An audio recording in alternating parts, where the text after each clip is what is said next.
नमस्कार. मंत्री संजय राठोड प्रकरणी माध्यमांमध्ये विविध बातम्या येत आहेत. सध्या हे प्रकरण न्यायप्रविष्ट आहे आणि त्यामुळे त्यावर बाहेर टिप्पणी करणं योग्य ठरणार नाही.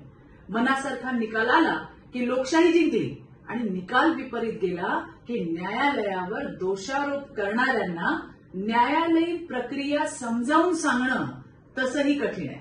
पण एक बाब या ठिकाणी स्पष्ट करू इच्छिते, ती म्हणजे मी हे प्रकरण मागे घेण्याच्या कुठल्याही सूचना माझ्या वकिलांना दिलेल्या नाहीत. न्यायालयाने एखादी मौखिक टिप्पणी केली याचा अर्थ तो त्या प्रकरणाचा अंतिम निकाल नाही.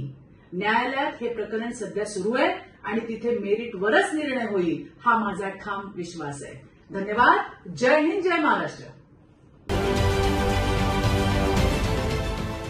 देश विदेशातील प्रत्येक घडामोडींचे लाईव्ह अपडेट मिळवण्यासाठी आता साम टीव्हीच्या सर्व सोशल मीडिया प्लॅटफॉर्मला लाईक, फॉलो आणि सबस्क्राईब करा.